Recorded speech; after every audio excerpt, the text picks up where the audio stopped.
Hello all, I hope you're doing well today. I recently saw Carl Benjamin of Lotus Eaters fame retweeted this gem: England isn't dying, it's been murdered.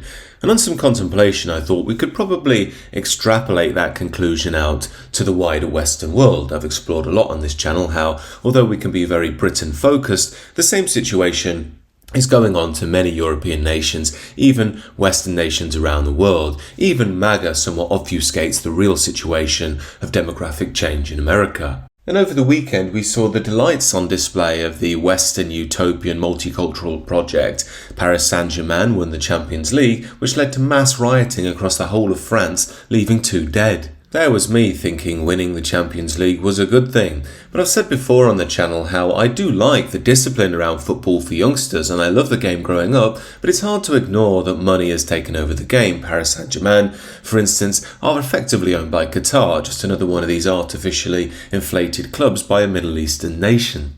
So while I can respect the working class bloke who works hard each week and loves his local club, the guy who keeps the passion and banter alive in the game, it's hard to ignore that football, like so many arenas of modern life, has been taken over by the powers that be. What I mean is the vast amounts of money have destroyed any sense of club loyalty, largely speaking. On top of that, you have the social justice issues of the day segued in, whether it's women commentators or the BLM nonsense. And on top of that, most importantly, football is promoted because it's one of the few arenas where an actual identity is allowed. Now, it doesn't take Einstein to figure out that the powers that be are happy to promote football because it neutralises any sense of real identity. It keeps the energy of working class men predominantly contained. And again, I'm not saying there's anything wrong with taking a passion in playing or watching the game. The issue is when we get so overexcited by the easy drama of, oh my God, you won't believe what this guy said about Chelsea and what this person said about Man United, it's going to make you so angry. Yeah, the reality is, with the insane levels of mass immigration, the corrosion of the country, and the recent news that foreigners are claiming 1 billion a month in benefits, that's 12 billion a year, we're losing our actual identity, our real identity. Britain, the very thing that gave birth to football in the first place. My point being that people's loyalty to their clubs is being abused in order to diminish their actual, more foundational identity beneath that. After all, Western identities are deemed suspicious in modernity. The only identities that are allowed are those from the outside world, which should be celebrated and promoted as enriching. Beneath all of this is the fundamental truth that our rulers don't want us to cotton on that nothing can be done about mass immigration and the dispossession of our own homeland. The only problem is for the mainstream that some people start figuring out what's going on every now and again. Now, normally you can subdue these voices by calling them racist and evil, but sometimes the problem gets so obvious that even the centrist dad starts noticing. Now, when this happens, the system has to step in to regain control. It's why Keir Starmer recently did a total U-turn on all of his positions and decided he was an evil far-right bigot too, calling us an island of strangers, that mass immigration has been a terrible experiment, and so on. Now, of course, such moves won't work on people who are committed to this issue and are keeping tabs on things, but remember, the system can just call these people racist and evil anyway. The point is, it will work on the centrist dad, and what's happening behind the scenes is that nothing changes, as Dominic Cummings, ex-advisor to Boris Johnson, recently pointed out. Starmer is basically speedrunning the whole Sunak disaster. What's he done? At the heart of it. Number one, he said, this is a massive, massive problem causing, quote, irredeemable damage, unquote.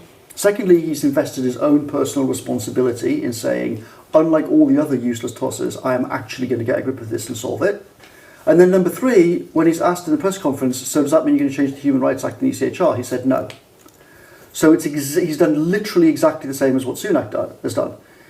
He's massively raised the salience of an issue that he cannot by definition solve. Now, all of this begs the question, if they know the policy's damned to fail, why do they do it? Well, there's a simple answer to that, and that's because they're not actually really leaders, they're managers for the status quo. As I want to point out on this channel, this issue isn't going to be solved in Westminster. That's a drama the same as the Premier League. The reality is we're in a Western-wide system, and only when we start thinking on that level can solutions come. Yet they don't want us to think on this level, which is why we must be contained by the political melodrama of Westminster, Premier League football, and the perma crisis, the latest of which is that we need to be ready in case Russia attacks us. In essence, all the system needs to do is to keep the smooth flow of new arrivals coming in and contain the indigenous people. If they can do that, they will hit a critical mass of immigrants as well as leftists who think the right-wingers at home are the most evil thing since Hitler. And what this means is that in 10 to 20 years, the people of the West are completely politically disenfranchised. We have no ability with which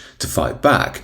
Now, when we look at things through this lens, we can understand why the system doesn't mind spending £1 billion worth of our money on foreigners and their benefits each year. They see it as a security on their future plans, a price worth paying. Now, unless you keep in mind the two key issues of our age, is Western identity still being seen as evil? And number two, are we still being made a minority on our own continent? You will get swept up in the melodrama of the political. For instance, it was only a month or two ago the Labour Party were telling us that globalisation has ended. Well, that turned out well, didn't it? Second of all, woke is supposed to be over, yet British school children are being told that not all Vikings were white and some were Muslim in an effort to ditch, quote, Eurocentric ideas. All this is going to produce is another generation of youngsters who've been brainwashed by this system, and it takes 10 to 15 years, if it's possible at all, to de-indoctrinate them, to show them that the people they've been told are evil don't hate them or foreigners at all. They actually love their own people and wish them to do well. And when it comes to the foreigners themselves, most people don't hate or begrudge these people, they just don't want to become a minority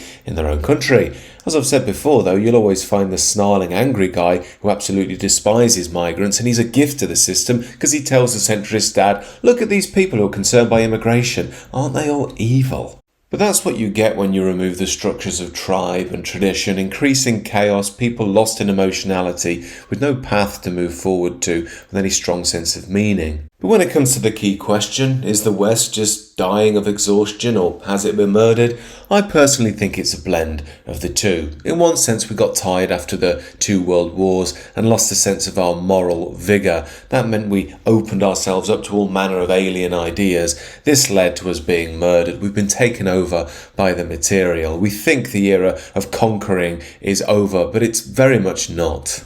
It seems to me that we're now lost in the era of the merchant. International finance capital is the real ruler, and it uses lots of the left-wing cultural ideology in order to enforce its will. After all, the dream of the liberal multicultural utopia is the dream of the left-wing neo-socialist. It's just been taken on by the powers that be in recent years, even though it is completely unworkable and impractical. But as soon as you notice that, you can be contained with the Premier League, and if it gets that bad, be called a racist. But as I often say, we shouldn't lose heart, friends. Although things are dark at the moment and very bleak and it looks like there's no way out, the system will eventually collapse on its own hypocrisy. It will be chaotic and it will be challenging in the decades to come, but it will lead to the rebirth, in my view, and that will be the big chance for the future.